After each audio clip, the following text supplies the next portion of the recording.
All right, we're ready whenever you are. Welcome to Life on Earth. Welcome to Life on Earth. Welcome to Life on Earth. Yeah, welcome to Life on Earth. That intro music, I love that intro music because I wrote it, I performed it. But you know what would be really great? We could get a band like Rush to do that. Folks, Anthem of the Heart. It is episode 1, part 1 in a series on Rush. Why do I have an echo here? Let me kill this real quick. Thank you. Sorry about that. We're going to do a series on Rush, and there is no better person to start a series on the band Rush than with the super fan, Jennifer Lionberger. Jennifer, thank you for joining me. How are you doing on this fine Rush day? I'm doing great, Robert. Thank you for inviting me. This is going to be fun. I can't think of, well, I couldn't think of anybody I more wanted to talk about Rush with to start this off than you, because you are my favorite Rush fan. So not everybody knows. So I'm gonna lay this out, and I know the people who do know want to hear it anyway. Drummer and lyricist extraordinaire. It's hard to say, was he a greater lyricist or a greater drummer? When they're that good, it doesn't even make sense to say who's better than anybody else. Famously inspired by Ayn Rand, Neil Peart, who I used to call Pert. It's Peart. Ask him. Ask Getty. Ask Alex. Neil Peart was famously inspired by Ayn Rand, so much so that, yes, for their second album, Fly By Night, first album that he was with the band, the song Anthem, inspired obviously by Anthem from Ayn Rand, but if that's not enough, and we all know, in fact, Jeff Bannister knows, because he is in with the super chat for 2112. Yes, a contribution of 2112, 2 albums later. The album 2112, an entire album side of Sweet, with a plot arc very, very similar to Ayn Rand's novel Anthem. And they weren't hiding it. No. What does the liner notes, Jennifer, say on that album? It says to the genius of Ayn Rand. I mean, he did give her credit for it. Yeah, there was no hiding there. No, Yeah. it was to the Not genius of plagiarized. Ayn Rand. Yeah, and the story's different. It's not exactly the same by any means. It's a similar theme, but it's totally different in the details. Yes, completely. And fun. It's kind of fun, even though they give it a bit of a tragic ending there. The idea of, instead of a light bulb, an electric guitar and playing it out musically, brilliant, just brilliant. So real quick, because I know a lot of people are watching right now and will be watching later, and I get it. I understand the excitement for this episode. Super chat. We had super chats before the fact. Jupiter Menace was in with $5, said he wished he could catch it live, but he'll be catching it later. Thank you very much for that, Jupiter Menace. And again, Jeff Bannister in with 2012. And he says in his comments, and Jennifer, you know better than I do where this comes from, looking forward to the show. Let the truth of love be lighted. Let the light of truth shine clear. Sensibility armed with sense and liberty, with a heart and mind united in a single perfect sphere. Jennifer, where is that from? Hemispheres. So you know much better than I do.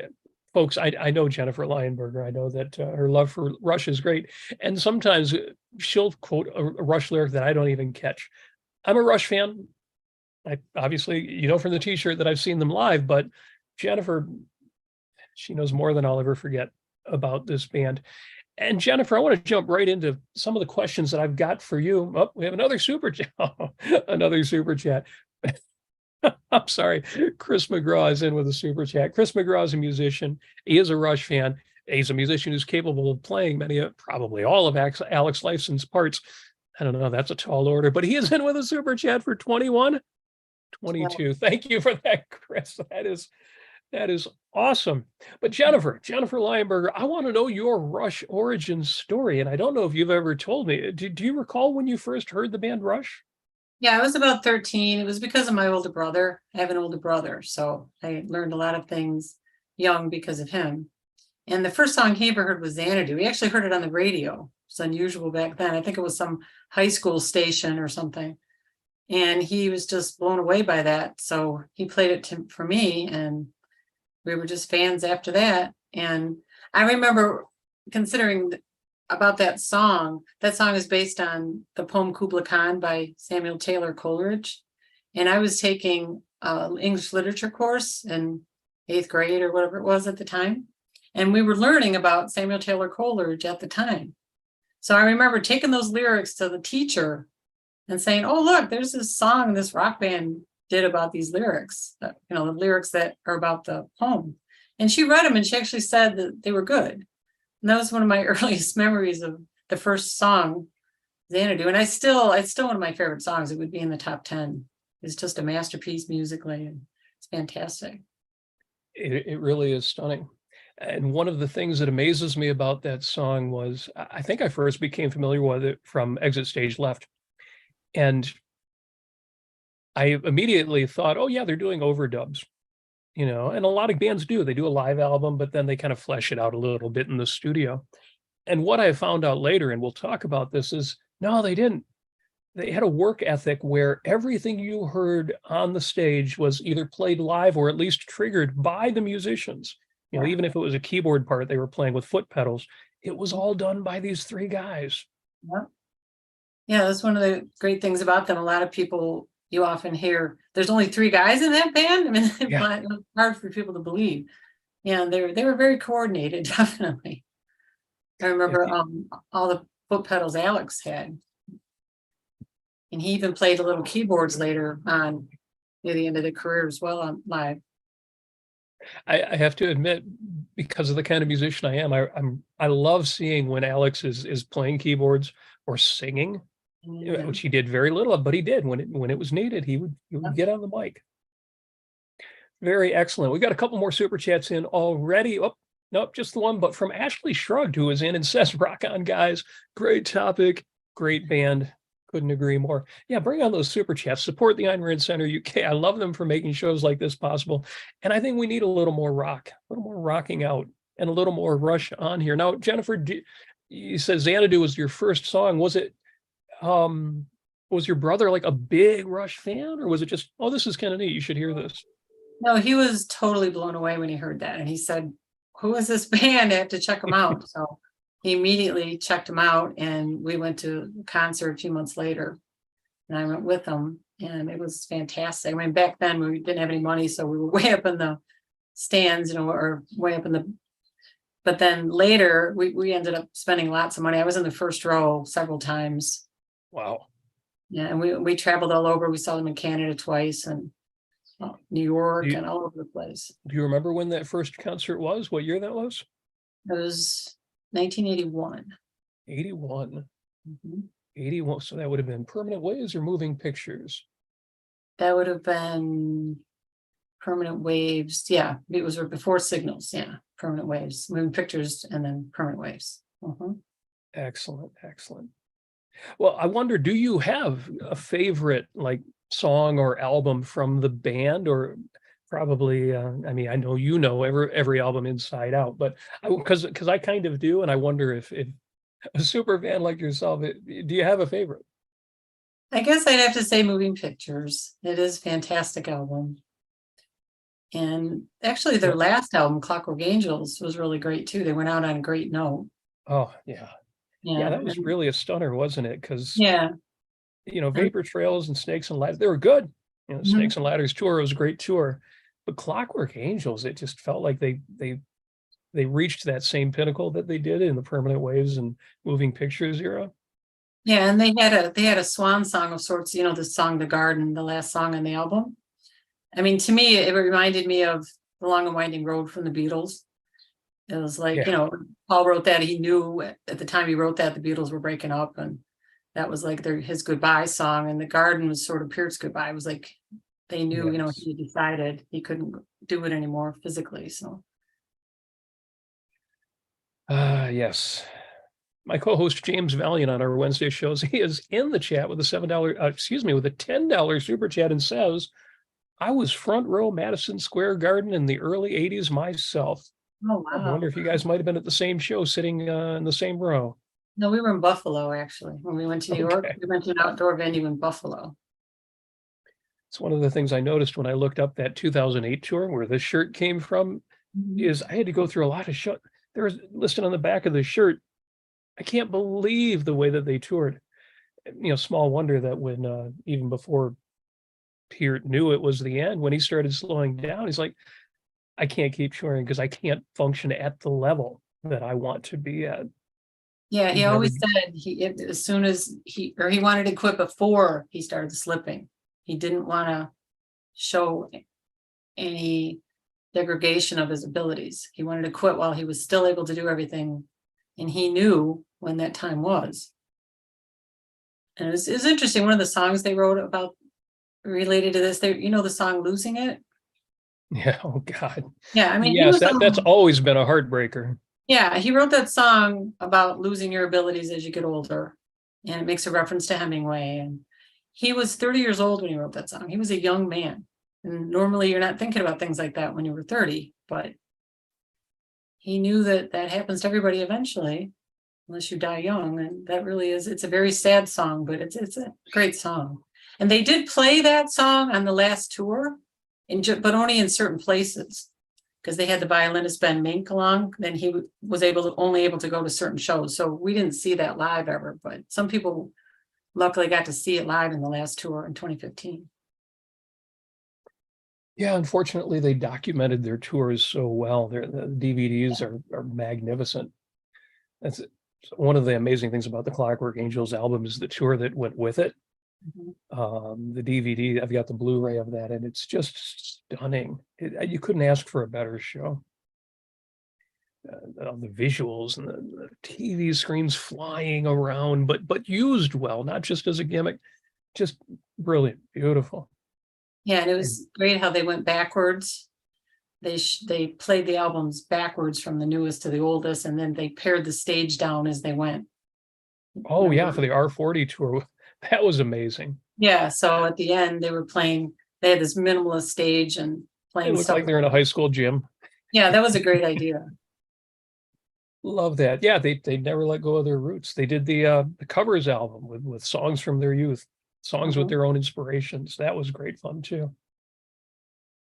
My favorite band is Yes, so it's irresistible to me that among Geddy Lee's inspirations, he always put Chris Squire out there. And it's interesting because he would talk about John Entwistle and you would think, oh yeah, maybe he's just giving Squire a shout out. But when Yes was inducted into the Rock and Roll Hall of Fame, and Chris Squire had passed away by then, who did they get to play the bass? Geddy Lee went up there and played a roundabout with Yes. Too sweet, too good. Now, one of the reasons why we're on the Ayn Rand Center UK talking about Rush, besides the fact that they are just mammothly excellent, is, as we mentioned, the album 2112, with its connections to the story anthem and the dedication in there to the genius of Ayn Rand, brought a lot of people to Ayn Rand who were just, rock fans, who knew this band was great, knew that Neil Peart was not just the world's greatest drummer, but an amazing thinker and lyricist, and checked out Ayn Rand. Now, Jennifer, what's your Ayn Rand story? Where did you encounter Ayn Rand? That's my brother also. It was actually my dad. My dad introduced the books to my brother, and then my brother to me. And I think it was right around the same time too, maybe a year later. I read The Fountainhead when I was 14, so it was like about a year after Rush, and then I went on from there and put it all together. So it happened pretty much at the same time. Did you take the ideas pretty seriously at that point, or was it more just inspiring?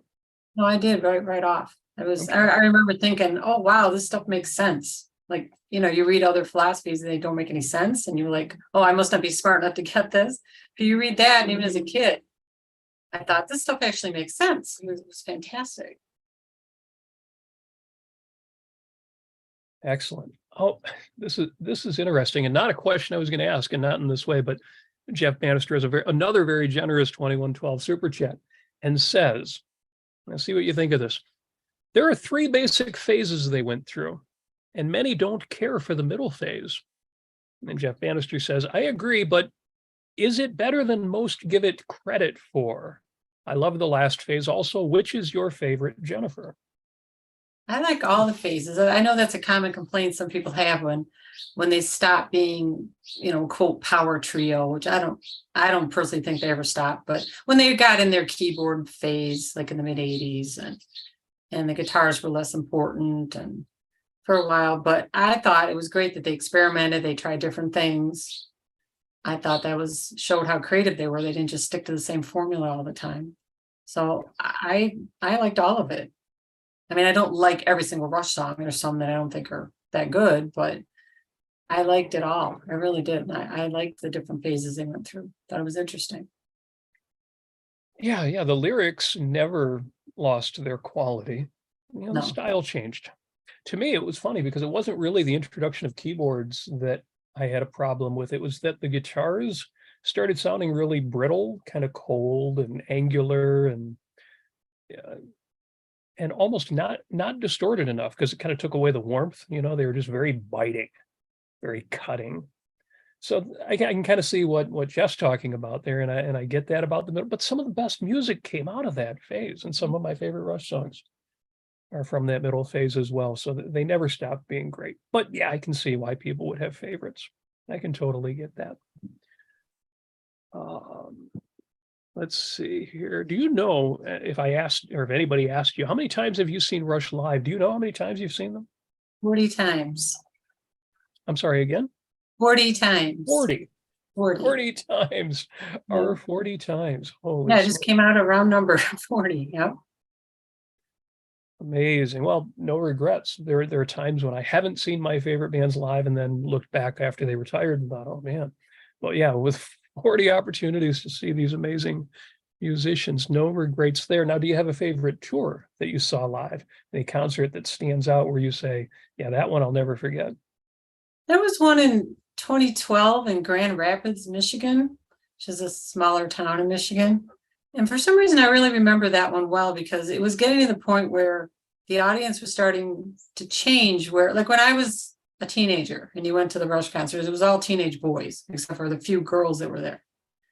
And later, like by 2012, you were seeing middle-aged men who were bringing their children, their 10-year-olds, their 12-year-olds, and you just saw the evolution of the audience. And I remember we were like in the second row, and there was a guy there that had a 10-year-old boy with him, his son. And we were talking to him, and that little boy was so excited and so into it and stuff. And that was younger than I ever was listening to that kind of music. He wasn't even a teenager yet, but it was just fantastic. So I remember that particular concert for that reason. It was really great. Oh, I'm sorry. I'm following the chat here, and it's hard to follow the ones that aren't super chats, but Chris McGraw is in there saying some funny things. He says Alex's most creative guitar work was in the 70s. Chris would know because he's a guitar player much beyond I am. So I will accept that. But he says, and this is interesting to me, he says, I was very anti-rock and roll before Rush convinced me it could be intelligent too. Now, what do you think of that, Jennifer? So that makes sense, right? Yeah, it makes sense. Although I do think there were other bands like Led Zeppelin that were obviously intelligent as well. But the thing about Rush is people, they weren't drug addicts, they weren't drunks, they didn't trash hotel rooms, things like that. They were admirable people as well as just great musicians. Or some other musicians like Jimmy Page, well, he was a great musician, but he was on heroin and things like that. He had some issues, but Rush never had that. So you could have the admiration of them as a total human being, as well as being great musicians, which meant a lot to me over the years. Yes. Yeah, their personal virtue was extraordinary. There are bands with great work ethics and great musicianship, but Rush were above and beyond that, without a doubt. Now we've got a super chat. This is a question it would never have occurred to me for this to come up, and maybe that's wrong on my part, but Kindred Amy, I think we know who that is. She put in the $4.99. So the question is, who was cuter when they were young? Getty, Alex, or Neil? Is that for me or you? No, I think that one's going to be for you. Yeah, it's probably for me. Neil was always my favorite, always. And I actually did love the long hair and mustache phase. I mean, I was just a teenager. Mustache too. Yeah, I was bummed when he shaved it off, but yeah. It was a very unique cool, no doubt about it. Yeah, it was definitely. Yeah. And Equal Realities in the super chat, and he says, Rush was the first band I saw live. Well, then everything else is a disappointment after that. No, kidding, of course. But they ruined everything else. That's a tough act to follow. Holy wow. Well, I mentioned the context here is the connections between Rush and Ayn Rand, and not specifically even Ayn Rand, but Rush and Ayn Rand's themes of virtue and independence and rationality. And one of the things that came up on my Twitter channel is somebody said, "Well, yeah, Geddy Lee was an objectivist," and well, I think that's overstating it a little bit. But I looked it up, and it's interesting. There are some great Geddy Lee quotes from The Guardian in 2018. There was an article about Rush, and they talk about 2112 was inspired by Ayn Rand, which led to accusations that Rush were right-wing propagandists. And they quote Geddy Lee. He says, "Well, we were very, very surprised. We were very influenced by Ayn Rand, yes, but to me, the Fountainhead was an artistic manifesto. The whole idea of that time in our lives was that we were trying to write original material, and we didn't want to compromise. The Fountainhead," again, this is Geddy Lee, not Neil Peart, "the Fountainhead gave me comfort. When that whole thing came out in the press, it seemed to take an odd political bent to it, which wasn't really where we were at." And I love that because, again, from some of the articles, you get the idea that Neil Peart was big on Ayn Rand and the other guys were just going along. But no, they got it. On whatever level they got it, they got it. Yeah, well, I remember Getty saying once in an interview that he couldn't sing lyrics that he didn't understand and at least somewhat agree with. He said, I can't sing them with conviction and have them come across as that I mean them and I understand them. He said, I can't just parrot words. So he said he used to ask Peart if he didn't understand something, to explain to him, what does this mean? So he would know what emotion to put on it, what emphasis to put on it. So he knew what Peart was writing, definitely. He wasn't just mouthing whatever Peart gave him. So there was definitely collaboration there intellectually. Oh, that's a great point. And you're right. You're right. You not only wouldn't Geddy Lee sing lyrics where he couldn't sing them with any meaning, I don't know that he could do it as convincingly as he does. He sings like he means it. Yeah. Yeah, exactly. Excellent. Important element in music that they mean it. Just like didn't Ayn Rand say once, I mean it? Well, they meant it too. Yes. Now, I cross-referenced a couple of sources, including Wikipedia and Discogs, 19 studio albums, 11 live albums. Geez, that's a lot of live release. 11 compilation albums, although a couple of those were foreign releases. 24 gold records, 14 platinum, 3 multi-platinum. And that would be a stunning career for any group. Definitely. One of my screens is pausing. Let me reset that real quick. I do not want to miss any of these super chats. Yes, there we go. Sorry about that. Yeah, and I'm interested to know. Well, I made my own list of why I think Rush may be the greatest rock band there ever was, and tell me what your thoughts on this. The first level is just technical prowess, but as you said, there's a lot of great rock bands out there. So I don't mean to say people want to say Neil Peart was the greatest drummer ever.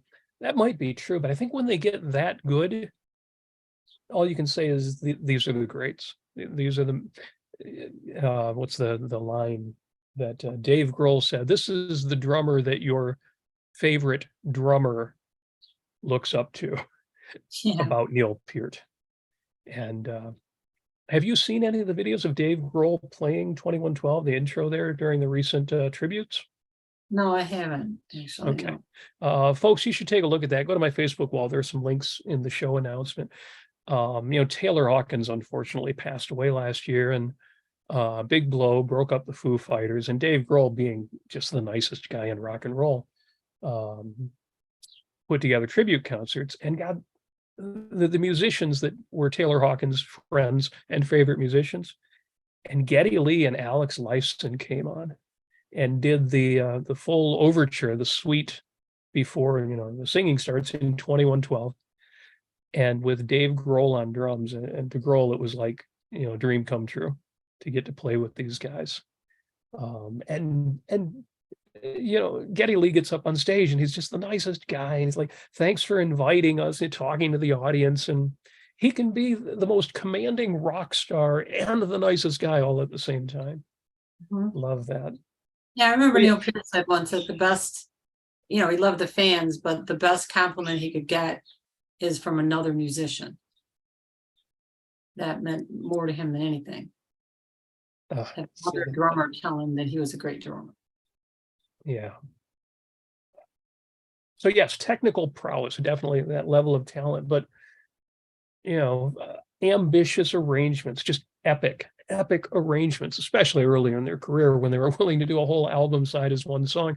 But something like Clockwork Angels, which has a theme that runs throughout the album, that is epic. And have your lyricist co-write a book based on the same story the album's based on. I know they're not the only ones to have ever done that, but they did it brilliantly. Of course, powerful, meaningful lyrics. And for me, and I'm guessing that you feel this too, unlike a lot of rock bands, they had real benevolence, there's passion in the music, but there's real joyousness. And songs like Closer to the Heart, Spirit of Radio, Red Barchetta, you just get a big silly grin on your face, especially if you listen to any of these songs with the volume cranked way up and you're driving down the street. Do you have any favorites like that just are your go-to Rush songs if you need to cheer up? Well, I know Red Barchetta, if I'm driving on the freeway when that comes on, it makes me drive really fast. I gotta be careful about getting a ticket. It really makes you floor it. I just wonder how many traffic tickets came out of the Golden Earrings song Radar Love, and Red Barchetta is right on that list. Yeah, definitely. Yeah, you almost want to see those flashing lights behind you when it kicks into the second half of the song. Yeah, I was going to mention Clockwork Angels. It was loosely based on Voltaire's Candide. And the philosophy of Candide, it was a satire of the German philosophy at the time. There was a philosophy where all is for the best, that the way things are is the best way. So it's basically telling humans not to mess with stuff. It's best the way it is and don't try to improve it. And Voltaire did not agree with that. So that book is a satire of those ideas. And then Peart, it's loosely translated, but the Clockwork Angels album is about that story. Yeah, it's great because it's got real cynical themes, just like Candide did. Yes. But again, there's still that benevolence. That's every time they criticize something, they're yearning for something better. Every time they criticize, think of a song like, Carney's or The Anarchist. Yeah. If there are any anarcho-capitalists in the listening audience here, you need to listen to the song The Anarchist off Clockwork Angels. That just might help you realize, I think I've got all the answers to the world and I am a miserable son of a bitch. Maybe I'm wrong. Yeah, and again, the song The Garden, the last song, in Candide, in the end, they find happiness by tending their own garden. It's an allusion to your own life and what's important to you, and not letting everyone else tell you what's already there is best. You decide what's best for you and tend your garden. And that's what that song is referring to what happened at the end of Candide. Yeah, and there's real solace there. Although I love that it starts with Caravan, because there's always the yearning. Even on their final album here, there's such ambition, such yearning. Yearning is the word that comes to mind for that. I can't stop thinking big. I can't stop wanting to live large. I just love that. Yeah, and one of the lines in that song, one of my favorite lines, is going where I want instead of where I should. Doing what I want to do and not what everyone else tells me I have to do. That's a great line. Yeah, right to the end, those themes were there. And Jeff Bannister in with the chat again. Thank you for your generosity, and says, have either of you read Clockwork Angels, Clockwork Lives, and Clockwork Destiny, trilogy that Neil wrote with Kevin J. Anderson? I have not read the books. Have you read the books, Jennifer? I read the first one, Clockwork Angels. Okay. I think I've got a copy. I just haven't read it, which is a mistake on my part. But now I'll give that as an assignment to myself. Did you enjoy the book? Yeah, it was good. I mean, I think the album was better, but it was good. Yes, it is so brilliant with the music that, it seems like reading the book would be a little dry, but I should give it a read. I know I've got it. I bought a special box set when the album came out, and I can't remember what the what was included in the package, but I know I have the book in my library. Well, excellent. Thank you for that, Jeff Bannister. Very much appreciated there. And you see, I didn't even give my whole list of reasons why Rush may well be the greatest rock band there ever was, even in their dark moments, and Headlong Flight and Red Sector A and Losing It, and much of the final album. Even in their darkest, they're not brooding. Even when they're dark, they're not brooding, they're not whining, they're not complaining. They're contemplating something better. Even if it's something better that we've come out of it and come to this state. I always have the sense again that even in their darkest moments, they're yearning. Yeah, they didn't pretend that everything's roses all the time. They Right. talked about the times in life that are difficult and how to deal with that and overcome that. And they have a song Bravado and Roll the Bones. Do you know that song? I've heard it, but I can't bring it to mind. Yeah, it's a song about overcoming obstacles, and it has the line that we will pay the price, but we will not count the cost. Yes. So, you pay the price, you go through the pain, you do what you have to do, but you don't count the cost. You don't let it destroy you. You don't let it go too deep. You get over and pick yourself up. And that song is the embodiment of that whole idea. Don't let it destroy you. Yeah, and I love that idea of non-negotiable standards or price no object. Mhm. And they lived that ethos. And yet at the same time, without going too far or making it too abstract, they rocked out, and with songs that we could all identify with. I know a lot of people think of them as a young man's band, but I think women just as well can identify with the Analog Kid or Tom Sawyer, because it's not about a guy named Tom. It's about me. It's about all of us. And that sense that, we can live large. We can live larger than the mundane world around us, the people in the subdivisions around us. We can do more. We can be more. I'm sure you personally identified with a lot of it in that way too. Oh yeah, because Subdivisions, I was a teenager, so definitely that was a great song. And it just talks about, the restless dreams of youth. So you Yeah. recognize that those were there and that was important. Yeah. The sequencing on that album too, taking you from that almost, I was going to say cathartic, but it rocks too hard to be called cathartic. A song like Subdivisions. And who can criticize their keyboards when they were used so brilliantly on Yeah. that song? So good. But yeah, catharsis, and we've all been through that, and oh good, somebody else understands what I've been through.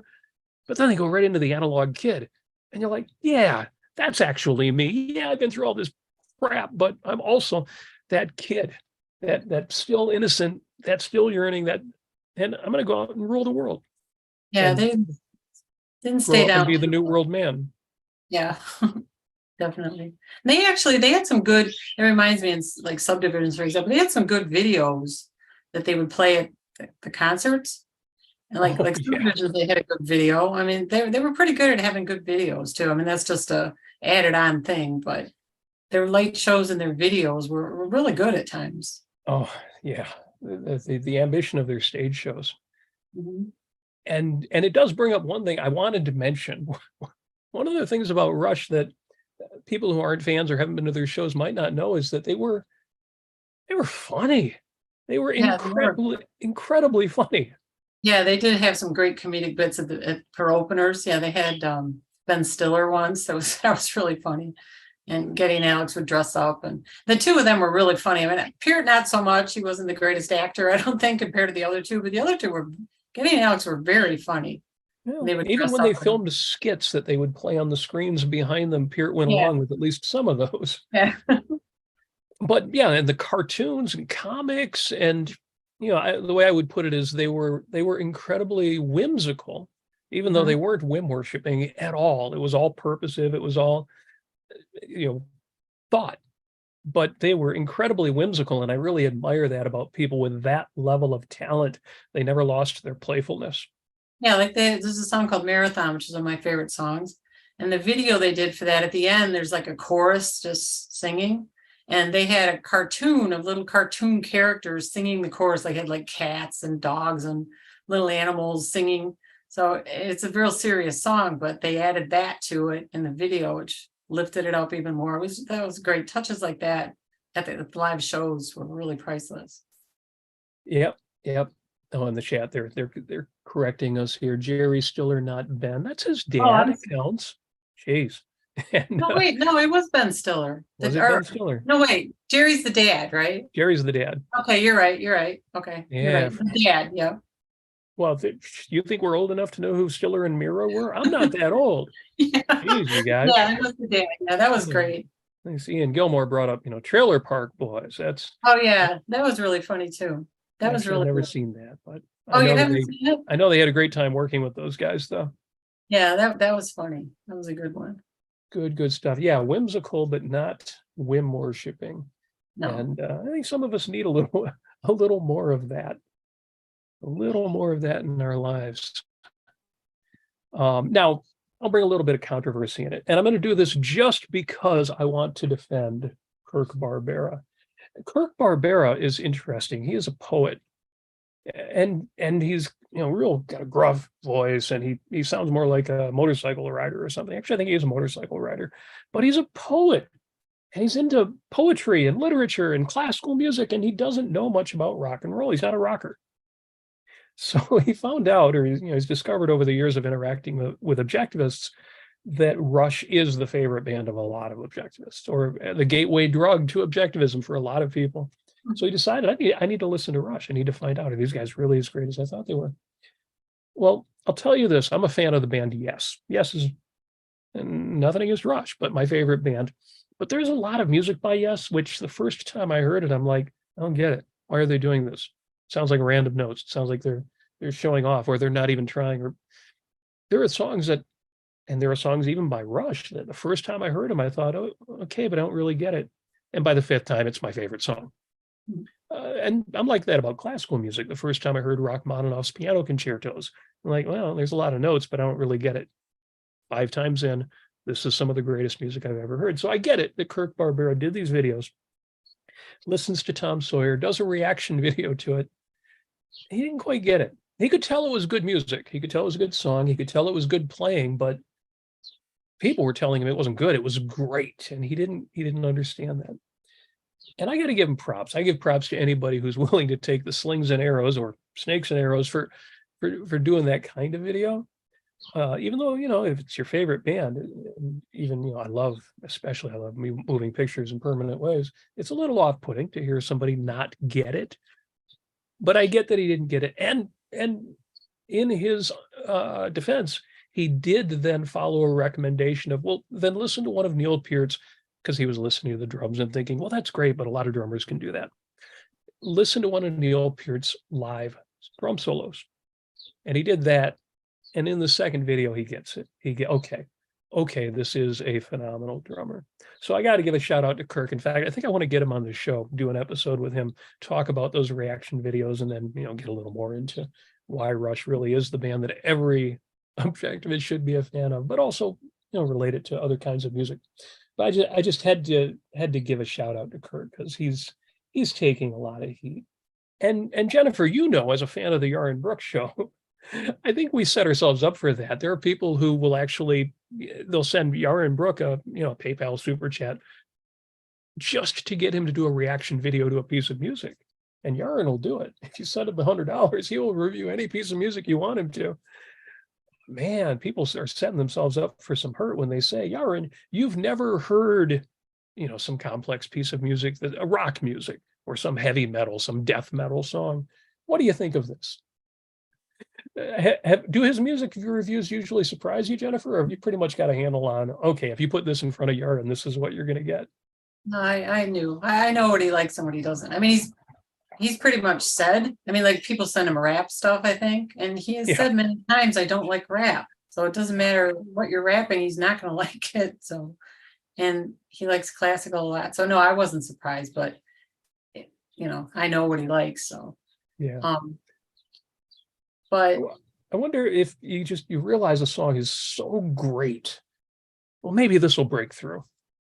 Maybe this will be the song that makes him realize how great rap is, or for us, how great Rush is. Well, Sure, he doesn't get it, but this is so good, he's got to get it. I get that feeling. well, not necessarily like rap. He doesn't like rap. He just doesn't like, I don't like it either. I don't like the structure of it. I don't like the way it sounds. I don't like it. So there might be some lyrics that you might think are clever or something, but like I personally like singing. He likes singing. So probably not, just because of the style of it, you know. But like with Rush, going back to Rush, for like you said, Tom Sawyer, Rush has a lot of versatility and a lot of variety. You didn't like Tom Sawyer, there's a whole bunch of songs, you know, you might like Losing It, you might like Bravado. There's a lot of different sounds. You could like really love one of their songs and not the other. So you would have to sample a lot more than one song with Rush because they have such variety. That's a great point. If somebody's not already familiar with the band, definitely listen to a range of songs. And you can ask folks, you can ask us online, track down Jennifer on Facebook or me and say, well, I listened to Rush's, and then, whatever the song is, I listened to, Working Them Angels, and I didn't quite get it. And we might come back and say, well, what kind of things do you like? Maybe you should start with Closer to the Heart. Oh, you like, kind of acoustic rock? Something that starts off slow and then rocks out by the end, or maybe something that is charming but also cerebral, like The Trees, that has a story to tell. Yeah, there's always going to be personal taste in there, as there should be. Yeah, and you have to justify that, But with Rush, there's a lot to choose from. Like when I chose the first song I sent you on, I chose that one on purpose, The Camera Eye, knowing what I already knew about what he likes. I figured this one he might like, and he did. Then when I sent Hemispheres, I told him ahead of time, this was back when Getty's voice was kind of shrieky. You're not going to like that. I told him you're not going to like that because I knew.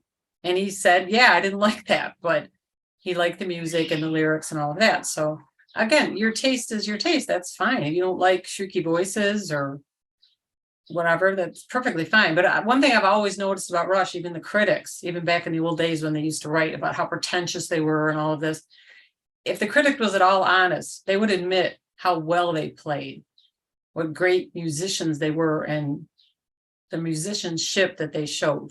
Even if they didn't like them, it's not my thing, I don't like them, they admitted they played really well, because they do. And that part is pretty objective. Either you play really well or you don't. You don't have to like it, but they recognized how good they were at what they did and how serious they were about being good at what they did. It's funny, if you had said, well, what would you send to Yaron Brook if you wanted him to get interested in Rush? I wouldn't have thought of The Camera Eye. And yet that is so perfect that you chose that. It's got, I put a lot of thought into it because I didn't want. We know he loves New York, but he loves London and he loves cultures. And that song is so evocative, the way it engages the senses, like reading Ayn Rand's narratives. Yeah. Yeah, that's brilliant. And the way that music is structured too, it's it's in two suites and two parts and contrasts and themes. You're right. That was probably the very best thing you could have put before Yaron. Very nice. And I gather that he said, he liked it. And it's not necessarily his favorite thing, but he liked it. He said it was good and he liked it, so that was great. And it is one of my favorite songs, I will admit. I have some bias, I guess. That is probably one of my top 10, that song. It's a great song. Yeah. Excellent. Now, I'm going to throw something out there and I'm only doing this because it's a shout out to anybody listening to this episode, because I'm looking for confirmation. There is an apocryphal story, and I'm the one who started it.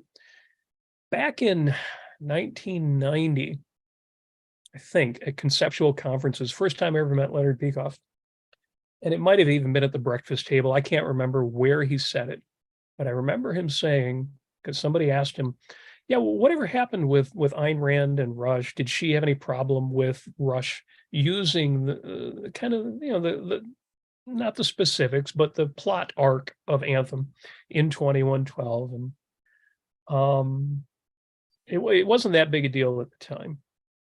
But Leonard Peikoff did take on the task of going to their lawyer and seeing if there was anything they needed to do to protect their copyright. And is there any action that they should take? Should they be suing Polygram Records or I forget who the record company was? I think that was it. And the way he told the story was he went to his lawyer, the lawyer that was working for Ayn Rand, explained the situation, and the lawyer said, yeah, I can't do that. And Leonard Peikoff said, well, you don't think the case has any merit? And the lawyer said, no, I just can't do it. And Leonard Peikoff asked why, and he said, well, because I'm also the lawyer for Polygram Records. And so they didn't engage another lawyer. They decided it wasn't that important. They just dropped it. I remember hearing that story, but it was, 33 years ago, and people have asked me about it since I've told the story, and like, I need to find somebody else who has heard that same story. So if anybody out there can verify that or give me some feedback on that, or anybody knows anybody who was around at the time in relation to that story, please let me know, because you get a memory that you're like, I'm not sure I can trust that memory. It's 33 years old. I know the story, but I'm trying to remember exactly, was it at breakfast? Was it an audience member asked it during the conference? But that was interesting to me because of the kind of arc of Neil Peart and all the guys in Rush, but especially Neil, the professor. We know that he was a big Ayn Rand fan, and he talked about it in interviews. And, yet toward the end of his life, I don't know if he distanced himself from the philosophy is the right word, but he explains in his writing that he evolved, that he, kind of grew to believe other things. In the end, he called himself, on more than one occasion, a bleeding heart libertarian. He never lost the sense of, what we might call a small L libertarian of independence and self-responsibility and, making your own way in the world. But that bleeding heart sense too of, but he actually, for all that he might have seemed standoff at concerts, you read his books and you read about his family, and he loved people, specific people, the people that were his people. And, some people will, say, oh, yeah, he dropped Ayn Rand. I don't think he dropped Ayn Rand, not in the sense of, maybe he didn't call himself an objectivist anymore, but all of the virtues that he showed, that made him not just a great drummer, but a magnificent lyricist. And, read his travel tales, is just a great guy. He was just, more of us should be more like that. Those of us who are hardcore objectivists, with 7 virtues and 3 values and just buy the book Objectivist. No, we should all be more like Neil Peart in terms of actually living our lives. And Jennifer, I'm sure you find the trio, but Neil in particular, inspiring too. Yeah, and the important thing, I remember reading that interview, and he didn't elaborate. Someone said, do you still agree with all of Ayn Rand? And he said no, but he didn't really elaborate on what he didn't agree with.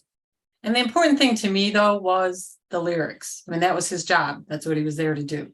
And he never wrote lyrics saying how great, collectivism is, or how, everything he wrote before was wrong. And he never said anything like that. The lyrics continued to be consistent, individualism and freedom and think of yourself and optimism about man's abilities to make the world better, et cetera, et cetera. That's what mattered, is what the lyrics said. So right, you didn't have to be on paper an objectivist, to be a great man. Right. Yeah, here's a quote from Traveling Music, from one of his books, Traveling Music, the Soundtrack to My Life and Times. This is Neil Peart. To a 20-year-old struggling musician, the Fountainhead was a revelation, an affirmation, an inspiration. Although I would eventually grow into and largely out of Ayn Rand's orbit, her writing was still a significant stepping stone or way station for me, a black and white starting point along the journey of a more nuanced philosophy and politics. Most of all, it was the notion of individualism that I needed, the idea that what I felt, believed, liked, and wanted was important and valid. Mm-hmm. Now, I'm somebody who, my understanding of objectivism is that it does include all of the benevolent things that Neil Peart thought he had to kind of leave objectivism beside to find. So I don't see any contradiction there at all. No. I wouldn't say he was an objectivist at the end, but I would say he was consistent with objectivism right till the end. Yeah, I think so too, definitely. And that was reflected in the lyrics for sure, and that's what mattered. So yeah, I didn't have any problem with that. I mean, sure, if he was a fully integrated objectivist, that would have been great, but it was great anyway. No, he didn't. Yeah. That wasn't his job. He wasn't a philosopher. So Yeah, I went to see the Detroit Symphony Orchestra recently, looked at all those musicians on stage, amazing musicians, and thought, wonder if any of them are objectivists. It just doesn't come up. These are great people doing a great thing. And to look at a band like Rush, who were not just great musicians, but presented amazing themes of a passion and ambition and individualism and independence. Unbelievable to even say, oh yeah, they should have been, more hurrah about Ayn Rand. No, these were great men, and happily we still have two of them with us. They're still doing work even at their age. And Jennifer, have any thoughts before we wrap up? I start getting emotional when I think about musicians, musicians who are my age or older, especially, who are still out there rocking out. But yes, any other thoughts or anything you wanted to cover before we wind up here, part one of this series? I just wanted to say how Ayn Rand, of course, was very important to me when I was a teenager, but so was Rush. I mean, they really helped me get through a lot when I was a teenager and inspired me. And that was so important. And like I said, they didn't have to be perfect philosophically and know how to integrate everything into politics and all that. Just what they were personally to me and what they brought to me just means so much. So I definitely would overlook, he didn't have to be perfect. So. Well, you are speaking for a lot of us who have enormous gratitude to this band, enormous inspiration, and just downright fun. So Jennifer, thank you. Thank you very much for your time. I know we went a little longer than we usually do for Life on Earth, but it was worth it to talk to you about your favorite band of a lot of us. And we're not done. We're going to talk more about Ayn Rand, Rush, and philosophy, but I couldn't think of a better place to start than with Jennifer Lionberger. Jennifer, and thank you very much. Thank you so much, Robert. This was wonderful. Thank you. And that's a wrap. Exit stage left.